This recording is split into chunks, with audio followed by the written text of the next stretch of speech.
Hi. രാവിലെ തന്നെ കിടിലൊരു maintenance കേട്ടോ. സിങ്കിൽ വെള്ളം പോകുന്നില്ലെന്ന് പറഞ്ഞ് വിളിച്ചാണ്. പെട്ടെന്ന് പറഞ്ഞാൽ നമ്മൾ പെട്ട്. ഇതെല്ലാം കുത്തിയിട്ട് എവിടെയാണെന്നും ഒന്നും മനസ്സിലാകുന്ന കേട്ടോ. മാനുവലുകളാണ്, നേരെ വലിയ വലിയ മാനുവലിലോട്ടാണ് പൈപ്പുകൾ പോകുന്നത്. കുത്തിയിട്ട് ഒരു വിധത്തിലും സാധനം കിട്ടുന്നില്ല. മാനുവൽ എവിടെയാണെന്ന് അറിയുന്നില്ല.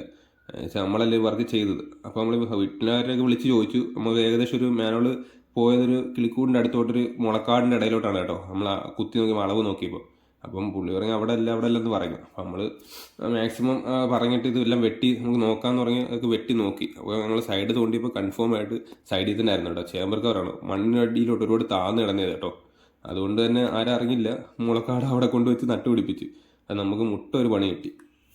അങ്ങനെ അതെല്ലാം നമ്മൾ ക്ലിയർ ചെയ്ത് അത്യാവശ്യം എന്നുവെച്ചാൽ നല്ല ഹൂപ്പാട് വന്നു കേട്ടോ. ഫുള്ള് ക്ലിയർ ചെയ്ത് എല്ലാം വൃത്തിയാക്കി അവിടുത്തെ വർക്കും കഴിഞ്ഞ് നമ്മൾ വീട്ടിൽ വന്ന് സമാധാനത്തിരുന്നപ്പോഴാണ് കറണ്ടില്ല എന്ന് പറഞ്ഞാണ് വിളിച്ചത്. ചേച്ചി കുറച്ച് മുമ്പ് വിളിച്ചത്. അങ്ങനെ അവർ KSB നിന്ന് ഒരാൾ വന്ന് ഫ്യൂസൊക്കെ ഡയറക്റ്റ് ചെയ്തു. ഫ്യൂസ് വെച്ച് മാറ്റാൻ പറഞ്ഞിട്ട് പോയി. അപ്പോൾ ഞാൻ രാത്രി ചെന്ന് അങ്ങനെ ഫ്യൂസ് കാരിയറൊക്കെ മാറ്റി കൊടുത്തു. അപ്പോൾ ഈ വീട്ടിൽ ഇച്ചിരി അകത്തിച്ച് വയറിങ്ങൊക്കെ ഭയങ്കര മോശമാണ് കേട്ടോ. അപ്പോൾ അതിൻ്റെ വീഡിയോ ഞാൻ ഈ പുറക്കെ ചെയ്യാം. നമ്മൾ ഫ്യൂസ് കാരിയറൊക്കെ മാറ്റി സെറ്റാക്കി. അപ്പോൾ കഴിഞ്ഞ വീഡിയോസൊക്കെ ഇപ്പോൾ എല്ലാവരും എനിക്ക് സപ്പോർട്ട് ചെയ്ത് എല്ലാവർക്കും ഒരുപാട് നന്ദി കേട്ടോ. എല്ലാവരോടും നല്ല സപ്പോർട്ട് ചെയ്യുന്നുണ്ട്. അപ്പോൾ എല്ലാവർക്കും ഒരുപാട് നന്ദിയുണ്ട്. അപ്പോൾ ഇനിയും തുടർന്നുള്ള വീഡിയോകളൊക്കെ കാണുക, അഭിപ്രായങ്ങളൊക്കെ അറിയിക്കുക.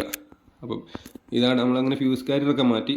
ഇനി കൂടുതൽ അടുത്തുള്ള അകത്ത് വഴക്കുണ്ട്. അത് പക്ഷേ പകലേ ചെയ്യാൻ പറ്റത്തുള്ളൂ. അതുകൊണ്ട് ഞായറാഴ്ച വന്ന് ചെയ്യാമെന്ന് പറഞ്ഞു.